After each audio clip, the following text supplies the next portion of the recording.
The most exciting thing known to man. Drivers and firmware. That's what we're going to be talking about in this video. The latest Fanatec drivers and firmware, specifically for the Fanatec DD1 and DD2 wheelbases. Now, in this video, I'm going to talk about how they affect the handling and stuff. We'll do that by doing a lap of the Nordschleife in a rather swanky car in a Assetto Corsa. But first of all, if you want to get these new drivers, what you need to do is head over to the Fanatec blog, forum.fanatec.com/categories/blog, and you'll see a post which says, huge upgrade for your Podium DD. That's Fanatec tooting their own horn there. But at the bottom of that huge upgrade for your Fanatec DD post, you'll see that there's a link that you then click, which then takes you to the beautiful Marcel, who gives you all the details and information. I highly recommend reading this post before you actually download these new drivers. This explains all the fancy stuff. You know, I've already read through this. I don't need to read it again. But at the bottom of Marcel's post, you'll actually find a download link for the Fanatec drivers and a download link for the new Fanalab software. Yes, they've also updated Fanalab as well as the drivers. So once you've downloaded that, you just install the new software, and when you install the new Fanatec driver, it will then come up with the prompts to install the wheelbase and motor firmware. Now, when I installed the drivers, as those of you watching the live stream know, I did have a problem in that it installed the wheelbase firmware perfectly fine, but I couldn't connect to the actual motor to update the motor firmware. That was fixed for me by using a separate computer. I used my laptop and I just installed the drivers, downloaded the driver software, installed the drivers, and then updated the firmware there, and then went back to my PC and plugged it in, and it worked. I think there's like a weird USB issue where the COM port or the drivers for the COM port wouldn't allow it to connect to the USB. So hopefully that doesn't happen to you. But if it does, if you can't do the motor update and it says COM port issue, use a separate PC and you'll be good there. But yeah, we got it all installed and working. New Fanalab, new drivers, and you'll notice that really, in terms of the actual what you see in your game controller settings, all that stuff looks really similar and the same to what it was previously. But crucially, what has changed in terms of the actual options available to you are there's some new settings. We've got a linearity setting, which I believe if you turn that on, it will scale the force feedback and stop like crazy sudden jolts, and it'll just make everything a bit more uniform. I've not really experimented with it fully, but I believe that's what it does. I mean, the description here says, allows maximum peak force. Due to the nature of holding and peak forces, this can cause non-linearity during long sustained high holding forces. On reduces the overall force feedback to a level which guarantees a linear behavior.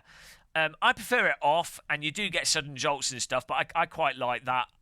With my messing around, I prefer it off, but you might want to try that on. So that's one of the new options. The natural dampener has always existed, natural friction has always been there, natural inertia has always been there. Force feedback interpolation is another new option.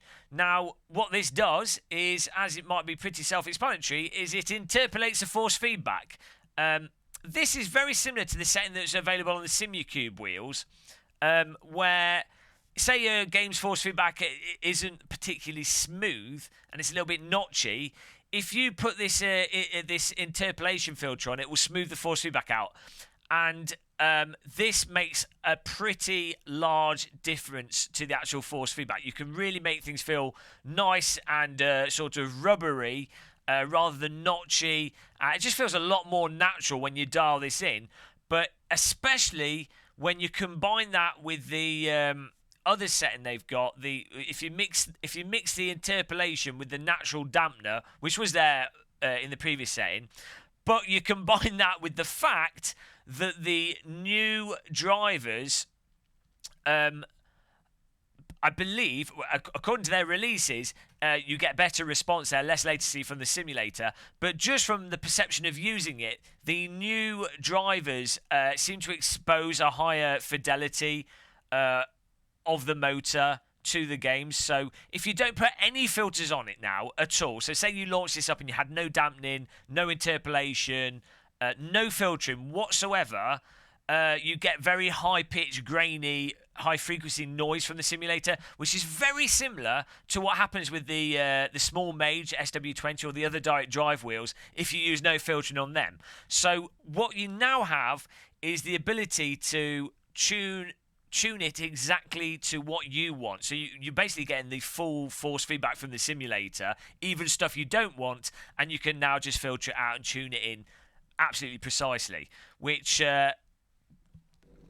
what I found straight away when we got the drivers working was that now the force feedback with the new drivers is much closer. Let's put the Formula Rim on. Is much closer and more similar to what you have with the other DD wheels, and effectively you can dial the force feedback in on the Fanatec DD. I'm using the DD1 here in exactly the same ways that you can with the other wheels. I mean, there's pretty much there's virtually no difference really between the Fanatec DD and the small Mage. With the options you've got here. Of course, with the Fanatec stuff, you do have the advantage of having stuff on the actual steering wheel, so you can tweak it on the fly rather than having to go through the software, which is one of the things that I really like about the Fanatec DD specifically. What you noticed here is my wheel is like, it's like, why is this wrong here? Well, I've got the wrong profile set, but I'm not going to change profile. I'll just do it on the dial here. Another thing that's changed with the new drivers is that you can now have 2,520 degrees of rotation. So those of you that are fans of Euro Truck Simulator, you can do that. But I typically run my driving simulators at 900 degrees. I mean, if you set it to auto, it'll normally match up. But there you go, 900 degrees, and we're now lined up here. So we'll get driving and talk more about the actual, try and describe the actual feel of the force feedback and the big changes. So after a little bit of tweaking, a very small amount of tweaking, I was able to get the force feedback to just feel more direct, more punchy. But what I found before with the Fanatec DD was if I really wanted it punchy, I had to run higher force feedback, and I had to use a bit of, in some cases, use a bit of dampening to stop overactivity in various simulators, and you just couldn't get it to be as punchy and as responsive as you can now. I think using that force feedback interpolation mode, and I tend to put that around about 5 or 6 in most of the simulators that I've tried now, and then using maybe using like around about 10 or so on the natural the natural dampener. No, not using any of the other dampener, but just the natural, the NDI I think it's called. Putting that to around about 10, 7 on the force feedback interpolation, and then turning a bit of put the FEI setting. That's the sort of force feedback filter setting. Putting that on about 90. And you just get force feedback from the game that's a lot more, it feels more concise, more punchy, smaller details coming through, but without any annoying vibrations or anything that just feels artificial. Nicely, we are in a Seto Corsa here, but nicely I found the new drivers when playing Race Room with my Race Room settings. This really helps settle down the overactivity of the wheel. I think one of the general problems I have in Race Room, and I've always had with direct drive wheels, not just the Fanatec direct drive wheel, but also the SW20, that's the small Mage with the SimuCube, is that the force feedback was just overactive, and then so you then have to put dampening on it to calm it down. And I think with the SimuCube, we did get to a point where we'd use the, I think it's called force reconstruction filter, and a bit of dampening, and that would calm it down. But with the Fanatec DD, it was still a little bit overactive, and what I was using previously was the dynamic dampener to settle it down in the centre. But for whatever reason, with the new drivers, just put that filter setting on 6 for the overall force feedback filter. A little bit of the NDI dampening, and 90 again, 90-80 on the FEI setting. I feel like I'm saying that I've got the wrong abbreviation there, but set that and it just felt so good. We were doing the live stream today on the ranked servers in Race Room, and it just felt really nice, like really nice and rubbery, going over the curves, really nice detail, suspension compression, really nice understeer feel. And so that was another thing actually. The understeer previously was it felt a bit abrupt. I definitely think with the new drivers, the new Fanatec drivers, you get a little bit more range there, a little bit more subtlety. So, you know, if you were sort of on the fence of, oh, do I bother going through the process of updating the drivers, get off that fence and install the new drivers, because it really does make quite a big difference. I mean, if you're not using a DD wheel, you know, the difference between, say, like a CSL Elite and a DD wheel, you know, is huge. That's like a 300-400% difference. The difference between like a T300 and a DD wheel, that's like a 500% difference. The type of difference I'm talking about here is, you know, it's only like a 5 or 10% difference.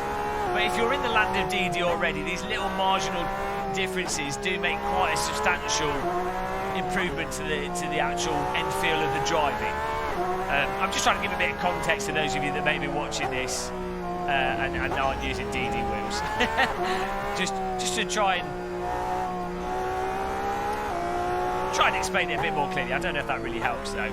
I'd imagine most people watching this video are people with DD wheels going, but is it worth getting the new software? Yes. Yes, indeed it is. Now I think you can. The software also applies to the Club Sport wheelbase, and it might apply to the other wheelbases. I'm not sure if it's worth applying the software to them, other than for getting the new Fanalab options. But in that case, the changes to the force feedback are probably going to be relatively negligible. The biggest thing about this update is more for the DD wheel owners.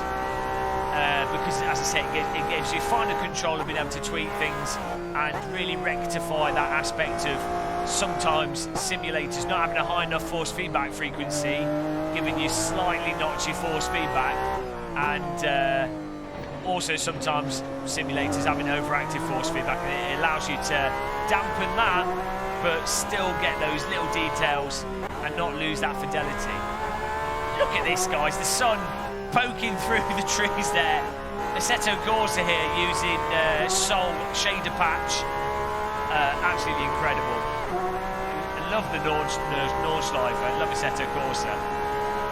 But yeah, I mean, this is the thing with DD wheels that's awesome, is that once you've got something like the small Mage, or the Simulcube wheels would be the same, or Fanatec DD1, I think it's once you pass about 12 to 15 or so Newton meters of peak torque and 200 or so RPM, once you've passed that threshold, the hardware is effectively better than what you would ever need for driving simulators.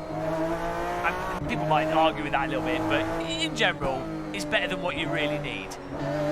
So what it means is you get these software updates that actually are quite an upgrade to your force feedback wheel, and then, of course, once you bought the force feedback wheel, the software upgrades are free.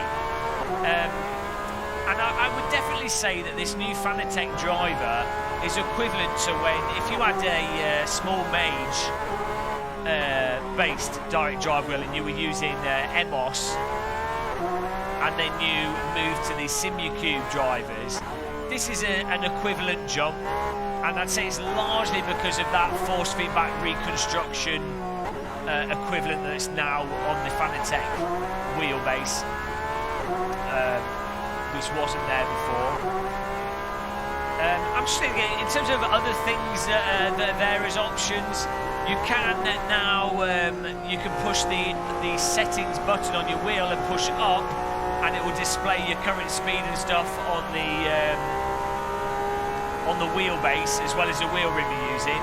I mean, obviously, if you're using a Formula rim like I am now, this has all lights and speedos and stuff on it anyway. But if you're using one of the wheel rims that doesn't have any lights on it, or an LCD screen, that will mean you can actually see your speed on the wheelbase, which is quite a nice little feature there, which I don't remember it doing before. I think that is a new thing.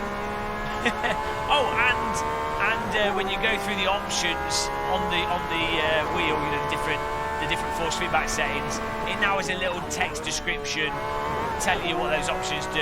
It warns you that if you run with no dampening, you risk breaking your wrists. And it just explains more of what's going on and what the settings do on the wheel itself. So as you're flicking through it, when you're new to it, you can be like, oh, that's that setting. It's easy to not know the abbreviations off by heart, and you have to keep referring to the website. But now you can literally just install the drivers and just fiddle with it on your wheel as you're driving effectively, and dial things in. Now, there's also a whole bunch of profiles for Fanalab that you can download. If you don't want to do any of the fiddling yourself, you can just get those profiles. But me personally, I like to just fiddle through the force feedback. I like turning laps, fiddling with the force feedback, seeing what each setting does, and that way in the future, if I'm driving a specific car or playing a specific sim and it's doing a certain thing, I'll know exactly what to tweak on the fly. But I personally will put together some force feedback profiles at some point, probably after Christmas. I'll set things up so we can, so for those of you that want to have something similar to what I'm using, you can just grab my profiles. But I'm pretty sure the profiles they've got set up will be really nice anyway. But you know, this is so nice just driving through Nordschleife here. Again, I've got this set up now. I think I'm running at about 50-60% force feedback strength. One of the things I tend to do is I set the game to the highest amount for a clip in AC. That's normally 65-70 or so. I set the 100% for the force feedback strength on one of the force feedback settings, and then I use the force feedback intensity strength setting, which goes up and down in like notches of 10, to then dial in how strong it is at a given point in time. That way, if I want my force feedback stronger or weaker, I can quickly twiddle it. Because if we're doing, often when I'm doing live streams, when I get to about the 6th or so hour in a live stream, if I'm running at force feedback at this really high, then my wrists start hurting. I'll feel it the next day. So I tend to, as we progress through a live stream, depending on what we're driving, I tend to turn the force feedback up and down. And just doing that on the wheel is really nice. Another thing is if you're changing from a Formula rim to an oval to a circular rim, a bigger circular rim, you obviously want to run higher force feedback than with a Formula rim, because the larger the wheel diameter, the more leverage you have, and so the weaker the force feedback will feel. So, but basically, in terms of actual usability, it's pretty much the same as it was before. You've just got more information to tell you what's going on. The force feedback feels better, and you've got some more options to dial in. So you can twiddle with your knobs and have a good time. That's what sim racing is all about. It's all about knob fiddling. Oh man, so good. The direct drive, the punchiness you get with direct drive wheels is so fun. I mean, I'm sorry those of you watching this don't have DD wheels. I really hope the price of DD wheels come down, and I think they will. Well, they already have started to. I mean, back in the day when I first found out about DD wheels, sort of 2010 or so, it was literally just the Bodner wheel on the market, which was £4,000-5,000. And now you know you can pick up DD wheels for the cheapest DD wheels is sort of like £850, £900 plus 100 or so for a wheel rim, which is still a lot of money. I mean, that's still mental. You still have to have a whole bucket of screws loose to justify spending that on a toy steering wheel. But, you know, it's within the bounds of kind of acceptable. Maybe not. Maybe still crazy money. But, you know, if you're... I think the thing with the DD wheel is, like, if you're at the point of, like, maybe you've got a T300 or, you know, a G29, and you're like, well, you know, you do sim racing, you know you're going to spend, like, 6+ hours a week sim racing, then, and you know you're going to keep doing it for the next 5 or 6 years, it's like, well, for the amount of time you're putting into that hobby or that activity, it's not necessarily bad value for money. But yeah, granted, I would really like to see DD wheels get to DD wheel with a wheel rim that has shifters on it, like an oval wheel rim with shifters on it.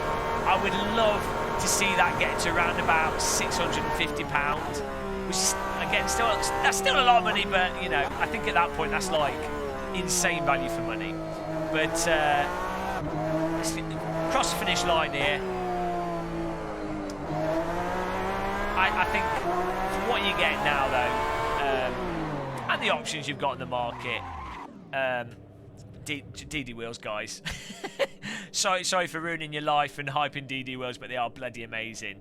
But yeah, I mean, I think that pretty much covers the what I really wanted to do with this video is just tell you what's changed and that you need to update your drivers. If you've got a Fanatec DD1, DD2, sort it out, get it going, do it now. If you're getting any Fanatec stuff, CSLE, DD wheels, whatever, wheel rims, remember we've got a Fanatec affiliate link, so I really appreciate those of you that buy stuff using that. That really helps keep us in the sim rig. And until the next one, guys, and probably until after Christmas, thanks for watching. Hit the subscribe button, drink cups of tea, and goodbye, everyone. Goodbye. I'm going to wave because I've got to move my mouse to the stop button. This is a one-shot wonder video. I'm going to bed. It's like 2 in the morning. We've been streaming for 8 hours, so I'm just getting a cheeky video in without any editing. Let's play the logo, say goodbye, and then disappear. Thanks for watching, guys.